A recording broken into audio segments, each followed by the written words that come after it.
Stay tuned for more Take 30 news coming up on MSTV 98.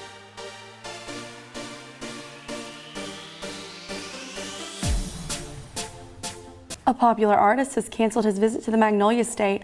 A New Orleans Saints player lost his life to gun violence, and the Zika virus makes its way to the Golden Triangle.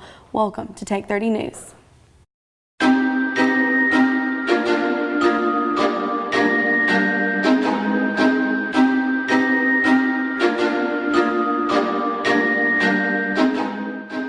Keeping our state informed. Broadcasting from the home of the Bulldogs. Now, from the University Television Studios of Mississippi State University, this is Take 30 News. Welcome to Take 30 News. I'm Elliot Terrell. And I'm Grace Graves. Bryan Adams has canceled his performance in Mississippi. This is Take 30 News' top story.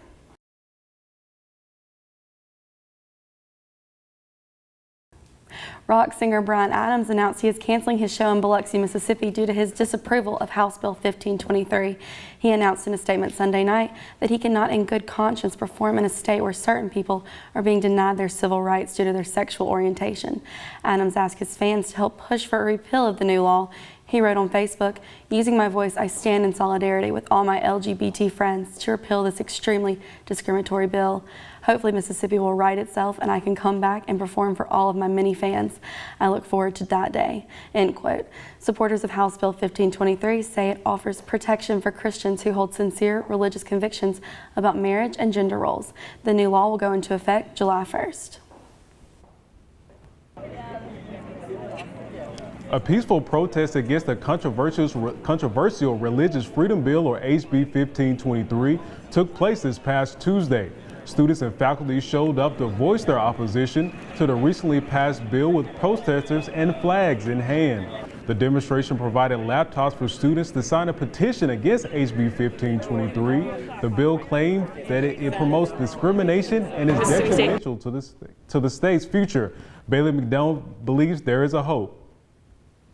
It is a welcoming campus, and people are not alone. Like, this is not just about LGBT rights, this is about everyone, because everyone's affected with the bill. So just to create a positive outlook on the fact that, you know, a step backwards, but we can go a leap forwards if we get this through.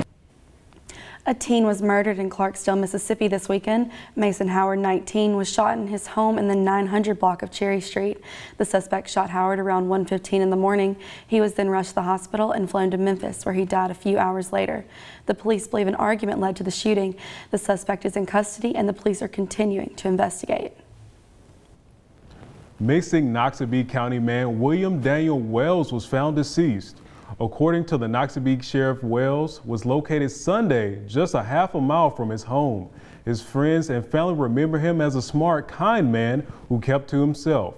He leaves behind his wife, Kim Desuit, of 17 years. No cause of death has been released at this time. Oktibbeha County becomes the third area in Mississippi to have a Zika virus infection. The other two were found in Madison and Noxubee, and all three recipients are claiming to have visited Haiti recently. The most vulnerable victims to this virus are pregnant women, as the virus can cause serious birth defects. The type of mosquito that carries this virus has not been sighted in the state since the 1980s and is now making a reappearance in Mississippi. As of now, the virus has had sightings across 42 different states and 30 countries worldwide. After the recent video that got a teacher arrested in Georgia for assaulting a child, another viral video gets a 63-year-old teacher in hot water in Beaumont, Texas. A 9-second Twitter video showed Mary Hastings, a teacher at Ozen High School, slapping a student multiple times while yelling profanities at him. The video then shows Hastings proceeding to mock the student. Although it is unclear what started the incident, Hastings was arrested by Jefferson County Sheriff's Office due to the assault, but then was released on bail. The school fired her while releasing the statement, "We do not condone and won't tolerate employees abusing a child," end quote. A former police officer is turning in her badge for combat boots as the first woman to enlist in infantry in the United States Army. This is shortly after the Defense Department lifted the gender-based restriction in the military. Tammy Barnett, a 25-year-old from Robbeline, Louisiana, took the oath of enlistment on Thursday. This comes just 3 days after the processing center received word that women would be allowed to sign up for combat jobs. She hopes to bring courage to other women who will follow her path and join infantry in the Army. Reports say a California couple forced an Indonesian woman to work up to 18 hours per day with no pay. Authorities are calling this a case of modern-day slavery. The woman was led to believe she would be physically restrained, and if she did not complete her work, the couple hid her passport from her to keep her from fleeing. She also reported that she had no money and did not speak English. She was rescued after she slipped a note to a nurse visiting the house. The couple is charged with forced labor, trafficking, and document servitude. Coming up after the break, Will Parfit has an update on Bulldog sports. Also, an NFL player was shot and killed this past weekend. Stay tuned. Based on recent survey, Mississippi is ranked third as worst state when it comes to littering. It is up to you to make a difference. Seriously, the trash can's right there. How do you miss that anyway? Do what's right and help prevent littering. Keep Mississippi clean and pick it up.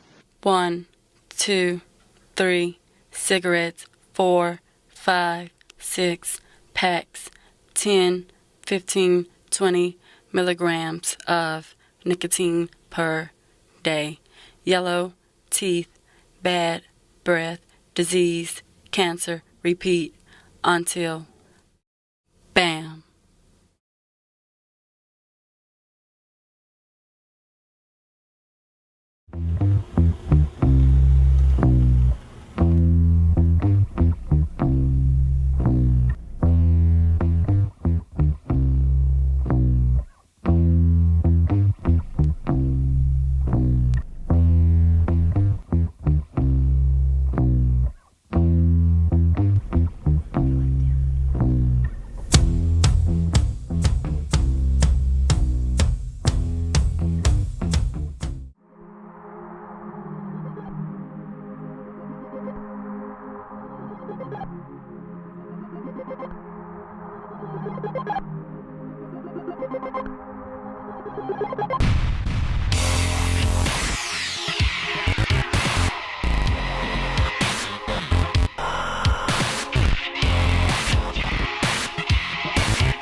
You're watching Take 30 News on MSTV 98.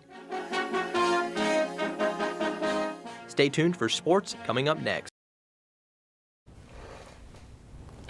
Well, as you already know, the New Orleans Saints have suffered a tragic loss with the death of their former player, Will Smith. How do you think the city and the team will respond? I think they're going to respond in a positive light. It seems like whenever teams have to go through some sort of a tragedy, they always find a way to get it done week in and week out, and I see that happening this year for the New Orleans Saints. For those of you that don't know, former Ohio State and New Orleans Saints football player Will Smith was killed Saturday night. Smith was driving in New Orleans' Lower Garden District when his car was rear-ended by his alleged killer, Cardell Hayes. After exchanging words, Hayes fired 5 shots, killing Smith and injuring his wife, Raquel. Smith was 34 years old and spent his 9-year NFL career with the Saints. Smith leaves behind 3 young children, friends, fans, and family. New Orleans Mayor Mitch Landrieu, shocked by the murder, had this to say, quote, "The senseless acts of violence have to stop. Traffic accidents should not lead to someone losing their life," end quote. The Warriors defeated the San Antonio Spurs Sunday night with a 92-86 victory. This win matched them with the 95-96 Chicago Bulls with the regular season record. This was the Warriors' first regular season victory in San Antonio after 33 straight losses. They denied the Spurs of breaking the NBA record of going 40-0 at home during a season. Stephen Curry finished the game with a game-high 37 points. Curry is the only player to score over 35 points against the Spurs this season. The Warriors look to beat the regular season record on Wednesday against the Memphis Grizzlies. After 69 years, the Art Ross Trophy has finally been awarded to an American. The trophy is given each season to the top scorer in the NHL. Chicago Blackhawks forward Patrick Kane finished the season with a career-high 106 points. He also finished with a career best in goals, 46, and assists, 60. Kane is also the first Blackhawks player to win the Art Ross Trophy since Stan Mitka did it in the 1967 and 68 season. He also became one of only 4 players to break the 100-point mark in the past 5 seasons. Kane now looks towards the playoffs. The Blackhawks, who finished 3rd in the Central Division, will face the St. Louis Blues in the first round tonight. Mississippi State baseball defeated number 1 Florida in their weekend series. A rough loss on Friday night didn't reveal the best start, which included a 5-run inning from Florida. Saturday was a bit more promising, especially when Cody Brown hit a grand slam in the 3rd inning to extend the lead. The Bulldogs tied the series with a 10-4 win. In Sunday's rubber match, the Bulldogs fought hard, even through some questionable calls, to pull off a late win in the game with a score of 2-1. The Bulldogs take on number 2 Texas A&M this weekend during Super Bulldog Weekend. In the heat of baseball season, Take 30's Sarah Martin is giving us an inside look into MSU's Left Field Lounge. Mississippi State baseball program is not only known for its athletics, but is also known for the iconic Left Field Lounge. The Left Field Lounge has been around since Ron Polk years in the 70s. Dennis Everett has been in the outfield since he was a student and still comes out to nearly every home game. I think we brought the rig out in '83 or '4 or something like that. We would pull up our cars to the fence up again. I mean, this was all pasture. There was cows out here then. Out here in Left Field Lounge, you can experience cookouts of any kind, MSU camaraderie, and maybe even catch a home run. People come from all over the country to experience the Left Field Lounge, even if their team isn't playing. ESPN has labeled the Left Field Lounge as the #1 place to watch any sporting event. Some so-called loungers, like Hobie Hobart, enjoy going all out. 5 years ago, I want to have the best rig in the outfield. I want to have the most photographed rig in the outfield. See, I love the tiki setup and all that, and so we made a tiki hut out of it. Put the bamboo, put all that kind of stuff on it, made the little sign there, the mileage sign, and a lot of people started coming by taking pictures of it, and we became the most photographed rig in the outfield. With stadium expansions on the way, many fans have mixed feelings about the changes to the outfield experience. I'm going to make the most of it. I'm going to have the coolest spot out here. I'm going to have the most photographed rig out here. It's going to be good. I'm going to make the most of it. It's going to be a beautiful ballpark. I'm excited about it. Lounge veterans like Dennis Everett explains what makes the Left Field Lounge so special. It's the atmosphere. I mean, any baseball team can put butts in the stands, but every baseball team has butts in the stands. There's not but one place in the country like this. Although changes on the horizon, fans are still enjoying the rest of the season. For Take 30 News, I'm Sarah Martin. It was time to get ready for a SEC matchup this past Sunday at the A.J. Pitts Tennis Center. The number 24 Bulldogs hosted the number 32 Crimson Tide, with Alabama fans filling the stands to support their team. Alabama got an early start with a score of 1-0 when it was time for set matches with doubles. But when it was time to switch up to singles, a little drama occurred later in the game over which team scored which points that resulted in a change in outcome. A heated discussion over the referees' decisions got both coaches from Alabama and MSU in the mix, defending their team's plays that got their team's points. Even the players didn't take too well over the decision-making by the referees. After the heated disagreements, the Bulldogs used them to fuel their fire to come back and win the day with a score of 5-2. That's all for sports. Coming up, Take 30 News' Pranav Jadhav talks with Dr. George Garwich about the recent bombings in Turkey. Stay tuned. 1, 2, 3, cigarettes, 4, 5, 6, packs, 10, 15, 20 milligrams of nicotine per day. Yellow, teeth, bad breath, disease, cancer, repeat until bam.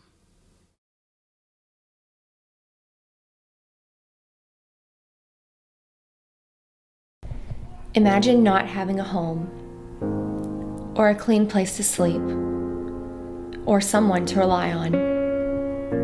For a homeless cat or dog, that is reality. 6 to 8 million cats and dogs do not have any of this, and 2.7 million of them never will because they will be euthanized before they find a home. Adopt an animal from a shelter and help give them the life they might have never had.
Good evening, everybody. Thank you for joining me on this special edition of Take 30 News. Exactly a month ago, on 13th of March, the city of Ankara in Turkey saw a major terrorist bombing in which 37 people lost their lives and over 150 were injured. A car packed with explosives was detonated at a bus stop very close to the building of the Department of Education in the Turkish capital. About 36 hours ago, Turkey was hit with another car bomb in a southeastern town. The country borders with Syria and Iraq, where the terrorist group ISIS has been very active. Turkey is also home to a lot of the Kurdish fighters that fight for us in Syria. There are two factions. US supports the Kurdish fighters in Syria, and the other factions, which are the Kurdish Workers' Party, PKK, and the Kurdish Freedom Falcons, TAK, are fighting to create their own homeland in Iraq and parts of Turkey. According to the Turkish intelligence agencies, the Turkish terrorist attacks are coming from that faction. We have a special guest joining in from Turkey today to discuss his life in Turkey despite the bombings. Dr. George Goric is a history professor at Baylor University and is currently researching about Ataturk, the founder of the Turkish Republic. He is in the capital city of Ankara and is one of the many Americans living in Turkey. The first bomb blast that took place on the 13th of last month was along the bus route that Dr. Goric takes every day. Thank you, sir, for speaking with Take 30 News. And first of all, we are extremely glad that you are safe. I am too, and I'm glad to be here with you. Could you walk us through, sir, where you were on the night of the 13th of March, and when did you figure out that the route you take every day to go to office was under attack? Well, I was in my apartment, but I did hear the blast. So I was not far away from where the incident occurred. And when the incident occurred, my Turkish friends called me almost immediately asking if I was safe. There have been a couple more bombings here in Turkey, and I passed through those areas where the two bombings in Ankara have taken place. And there is sometimes thoughts running through your mind about you're going through lucrative targets and you might be hit. So you plan to take travel time when you think there'll be less people around and there'll be less of an incentive to do a terrorist attack. But they're so infrequent that days pass by where you don't really think about an event happening that might injure you or kill you. So is the U.S. Embassy in any way assisting Americans like yourself in recuperating from such attacks or making you aware of the dangers that are present? Because the way you described your situation on the 13th is extremely scary. Is the U.S. Embassy involved in any way? Yes, they are. They're doing the best they can. And I am hooked up to the embassy, so they frequently send warnings about an incident might occur on such and such a period. So there was a prior warning to the March 13th incident. On March 11th, they sent a warning that an incident might occur. Then on Easter Sunday, they sent a warning to be careful because religious services might be targeted. So I get frequent messages from the embassy warning me about areas not to go to in certain parts of Turkey. And then in Ankara or Istanbul, certain days not to go to certain events that might attract a terrorist. So they're doing the best they can. And they are also arranging a meeting for us Americans here in Ankara who are interested to meet with people from the embassy to talk about security. Mm-hmm. So let me ask you a question that may be in the minds of a lot of Americans. Is there a sense of fear when you are at a bus stop or when you walk down a crowded street? How do you handle that kind of fear? Well, you tend to approach it, at least I do, rationally. You look at the time of day and where you are. If it's a bus stop farther away from lucrative targets, like the first major bombing incident this year took place close to the Army, the General Staff headquarters, and it's close to the Air Force headquarters, etc. So you know it's potentially a good target. So you're probably more aware at those times that you are in a place that you should be careful to look around you. But then most of Ankara seems rather safe, so you don't think about those potential incidents occurring in those areas. Sir, you're a professor of history at Baylor University. You've traveled a lot abroad. I want to ask you a general question. Do you think Americans are vulnerable anywhere they go, not just Turkey? Well, there's a more of a targeting of tourists and Americans because of this global wave of terrorism, but the incidents are rare indeed. And I think it isn't that they're targeting one particular individual, but areas frequented by, for example, tourists, foreign tourists, and Americans are among them, but they're not going and looking where are only Americans going. And the first major incident that occurred was targeting Turkish military personnel, so no foreigners were injured by that incident. Okay, sir, you must have come across a lot of Turkish people. Can you tell us how they are reacting to these attacks? Because ground situation is best known to people like you and the Turkish people. How are they reacting? Well, there is a concern for those people who live in areas where it's potential for a terrorist attack. So, for example, after the first major terrorist attack in February, I calculated that the likelihood of a terrorist attack occurring the next day was very low. So I went to my normal route to go to the archives, and there were very, very few people taking the metro that day. So it has affected travel. It has affected routes Turks take in those areas where there are rich targets for terrorists. Mm-hmm.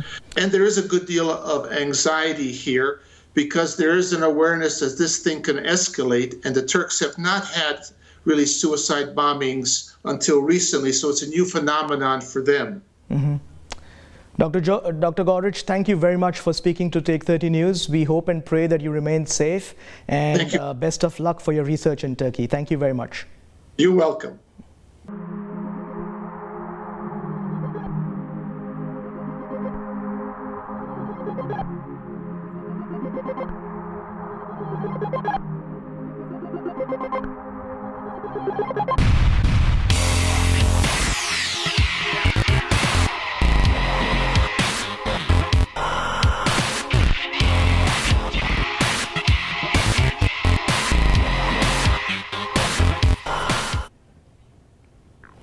Welcome back to Take 30 News. The 7-foot Starkville snake has been found and returned to its owner.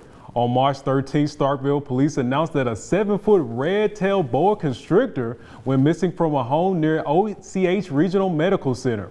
Animal Control advised many to keep their eye out for the snake and to keep a close eye on small pets. Luckily, about 3 weeks later, the snake was found sunbathing on the side of a house off of Cherokee Drive and given back to its owner. An octopus was found in a 2-year-old's throat in Kansas. The boy's mother came home to find her boyfriend performing CPR. The mother then rushed the child to the ER, where they removed the octopus from his throat. The boyfriend claimed the octopus was for sushi and is now under investigation for child abuse. The child has made a full recovery.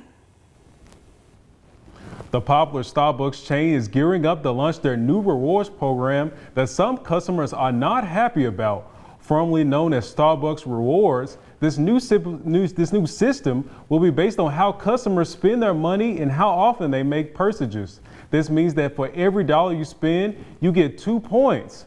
Customers now have to earn 125 points to earn a free reward. The company announced the change, saying a large number of customers requested it. However, some customers are complaining that it will take them longer to earn points.